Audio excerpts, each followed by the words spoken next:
Komisi 3 DPR memanggil Kapolrestabes Semarang, Kombes Irwan Anwar, untuk mendalami kasus penembakan yang dilakukan polisi kepada anak SMK di Semarang, Jawa Tengah.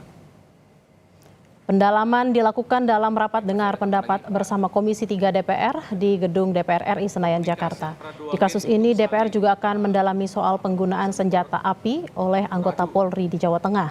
Dalam kesimpulannya, Komisi 3 DPR meminta jajaran Polri mengusut tuntas kejadian dan menjelaskan kepada publik dengan sebenar-benarnya. Kompolnas mengaku sudah melihat rekaman video dan mencocokkannya dengan keterangan saksi dan keluarga korban. Komisioner Kompolnas mengatakan ada jejak digital yang ditemukan dalam kasus penembakan. Salah satu jejak digital yang ditemukan yakni rekaman video. Kompolnas bilang setelah disandingkan antara video dan keterangan saksi dan keluarga korban, peristiwanya semakin terang benderang. Oke, jadi semua ke sekolah, ya, terus kami bertemu juga dengan korban yang ditembak dengan keluarganya, termasuk kami ketemu sama anak-anak yang lain, ya. Lah itu kami sandingkan dengan video yang ada. Lah faktanya ya peristiwanya semakin terang benderang. Peristiwanya bagaimana, siapa saja yang ada di situ terang benderang karena tidak bisa terbantahkan, apalagi dengan adanya video. Kan project video ini siapa itu juga dilakukan.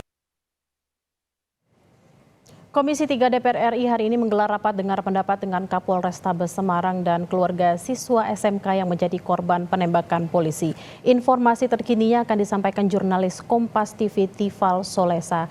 Tifal, dari keterangan Kapolrestabes Semarang, seperti apa kronologis kejadiannya?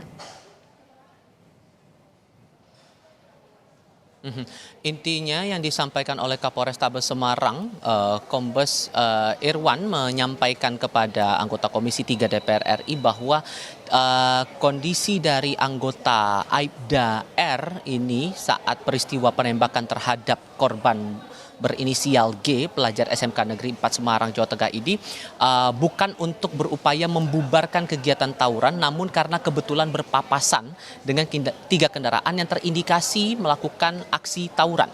Itu yang disampaikan oleh Kapolrestabes Semarang, dan ia mengakui tindakan dari Aibda R ini tidak profesional, sehingga ia meminta maaf kepada masyarakat lewat rapat dengar pendapat umum yang berlangsung hari ini, yang berjalan kurang lebih 1 jam di ruang rapat Komisi 3 DPR RI Senayan, Jakarta. Ia menyampaikan beberapa bukti juga yang berhubungan langsung dengan pengusutan kasus penembakan terhadap korban G ini, lalu juga ada bukti-bukti lain yang menguatkan posisi dari pengusutan polisi terhadap kasus ini, dan juga hal-hal lain yang berkaitan dengan itu. Itu dari Kapolrestabes Semarang, Jawa Tengah. Sementara dalam rapat hari ini juga turut menghadirkan 2 pihak dari jajaran Polda Jawa Tengah yang menggambarkan proses pengusutan secara pidana dan juga secara etik terhadap Aibda R yang melakukan penembakan terhadap G.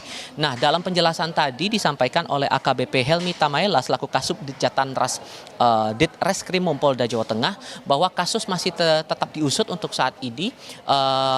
Penembakan terhadap G masih dilakukan dengan menerapkan 2 pasal, yakni pasal 338 dan pasal 351 ayat 3 dalam Kitab Undang-Undang Hukum Pidana. Sejauh ini polisi telah mengantongi keterangan dari 11 saksi anak yang berkaitan langsung dengan perkara ini, termasuk juga keterangan beberapa ahli.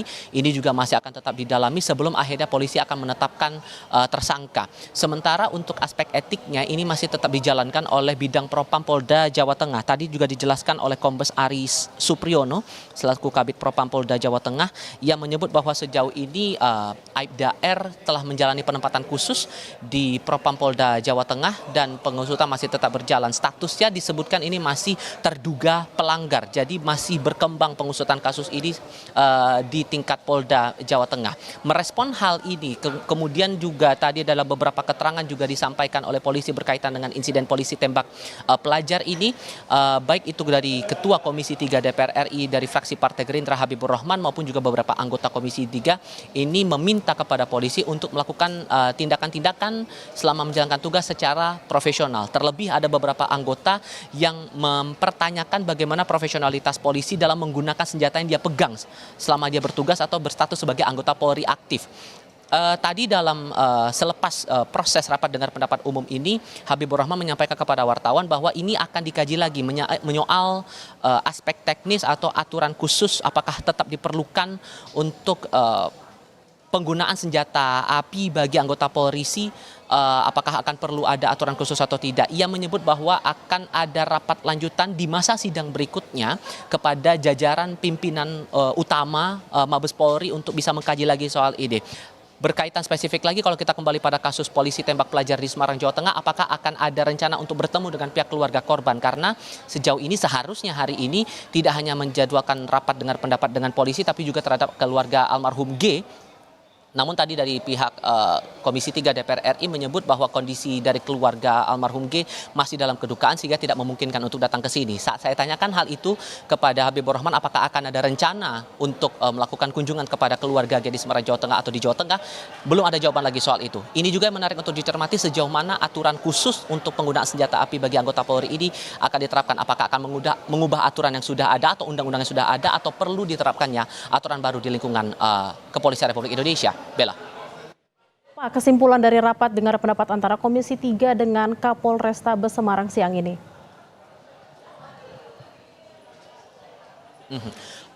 Pada prinsipnya Komisi 3 DPR RI mendukung proses-proses yang berjalan saat ini, baik itu dari aspek etik maupun juga aspek pidana yang tetap dilangsungkan oleh pihak Polda Jawa Tengah. Tapi di sisi lain mereka juga meminta posisi dari Kepolisian Polda Jawa Tengah maupun juga pihak Polrestabes Semarang ini bisa melakukan tindakan tertentu selama menjalankan tugas sebagai anggota Polri aktif secara profesional. Terlebih ini berkaitan langsung dengan tindakan yang dilakukan terhadap masyarakat sipil. Tadi juga dari rapat yang berlangsung sepanjang hari ini atau dari pagi hingga siang tadi, beberapa anggota juga menyampaikan bahwa polisi seharusnya bisa bertindak lebih hati-hati, lebih terukur dalam melakukan setiap kegiatannya, terutama yang berhubungan langsung dengan penggunaan senjata api. Ini yang beberapa kali ditekankan dari beberapa anggota Komisi 3 DPR RI, sehingga tindak lanjut atas hal ini juga menarik untuk dicermati dalam beberapa pertemuan berikutnya. Karena dijanjikan, sekali lagi dijanjikan bahwa Komisi 3 DPR RI akan berencana melakukan rapat